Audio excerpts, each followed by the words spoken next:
আসসালামু আলাইকুম। আশা করি সবাই অনেক ভালো আছেন। আজকের ভিডিওতে আমরা দেখব কিভাবে আপনি সাবডোমেইনে ওয়ার্ডপ্রেস ইনস্টল করবেন। তো চলুন শুরু করি। প্রথমে আপনাকে আপনার ওয়েবসাইটের cpanel এ প্রবেশ করতে হবে। এখান থেকে সার্চ করবেন সফটাকুলাস।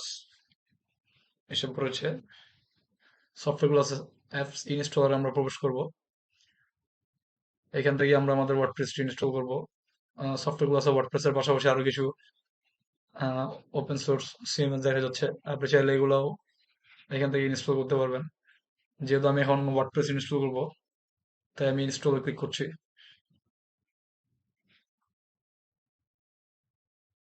এখন এখান থেকে আমাকে আমার সাবডোমেনটি সিলেক্ট করে দিতে হবে, যে ডোমেনে আমি আসলে আমার ওয়ার্ডপ্রেস ইনস্টল করতেছি সেই ডোমেনটি ঠিক করে দিতে হবে। যেহেতু আমি সাবডোমেনে ওয়ার্ডপ্রেস ইনস্টল করতেছি, তাই আমি আমার সাবডোমেনটা এখান থেকে সিলেক্ট করে দিলাম। আর এখানে আমি কোনো ডিরেক্টরিতে রাখবো না, কেননা আমি যখন সাবডোমেন তৈরি করেছি তখন সাবডোমেনের জন্য একটি স্পেসিফিক ডিরেক্টরি আমি সিলেক্ট করে দিয়েছিলাম। এখান থেকে আপনি আপনার ওয়ার্ডপ্রেসের লেটেস্ট ভার্সনটি সিলেক্ট করে নেবেন। এখন একটু নিচে আসি।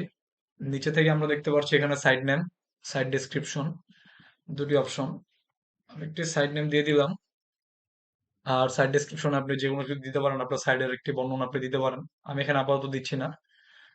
আর নিচে যে দুটি অপশন দেখতে পাচ্ছেন, enable multi site and disable WordPress font, যদি আপনার প্রয়োজন হয় তাহলে এই দুটি অপশনের যে কোনো অপশনটি ইনেবল করবেন, আর প্রয়োজন না হলে যেভাবে আছে সেভাবেই থাকবে। আর ডান সাইডে দেখতে পাচ্ছি অ্যাডমিন অ্যাকাউন্ট, এখানে অ্যাডমিনের ইউজার এবং পাসওয়ার্ড দেওয়া আছে। তো এই ইউজার নেম এবং পাসওয়ার্ড ব্যবহার করে কিন্তু আপনি পরবর্তীতে আপনার ওয়ার্ডপ্রেসের ড্যাশবোর্ডে প্রবেশ করবেন, যেখান থেকে কিন্তু আপনি আপনার সাইটটিকে মেনটেন করবেন এবং ডিজাইন করবেন। তো এখানে বাই ডিফল্ট যেটা দেওয়া আছে সেটাই থাকুক। আমি জাস্ট এখানে এটা কপি করে রাখি। ট্যাব ওপেন করি। ট্যাব ওপেন করে আমি কপি করে রাখছি। আর এখানে একটা মেল দিয়ে দিবেন।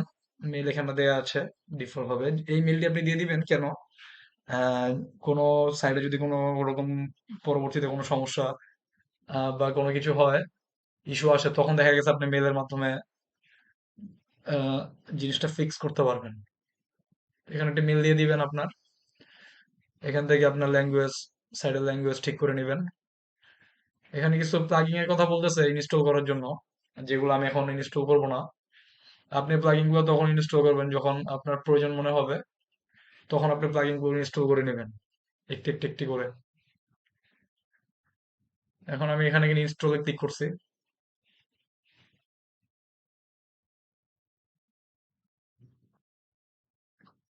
কিছু সময়ের মধ্যে ইনস্টল কমপ্লিট হয়ে যাবে এবং দেখতে পাচ্ছেন যে কমপ্লিট হয়ে গেছে অলরেডি।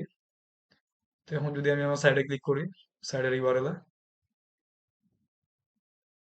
তাহলে আমি আমার সাইটটি এখানে দেখতে পাচ্ছি।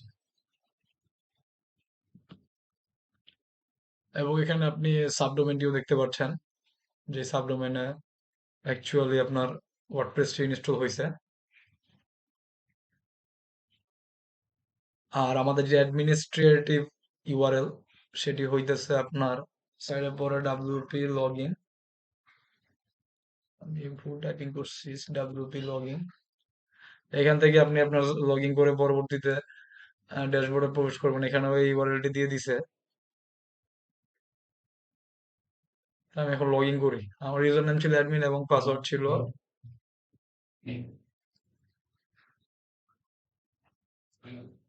দেখতে পাচ্ছেন। আমি আমার সাইটে ড্যাশবোর্ডে প্রবেশ করছি। এখান থেকে আপনি আপনার সাইডের ডিজাইন, সাইডের যে কাজগুলো আছে সেগুলো এখান থেকে আপনি করবেন। এখান থেকে সবকিছু মেনটেন হবে। তো দেখলেন কিভাবে আপনি সাবডোমেইনে আপনার ওয়ার্ডপ্রেসটি ইনস্টল করবেন।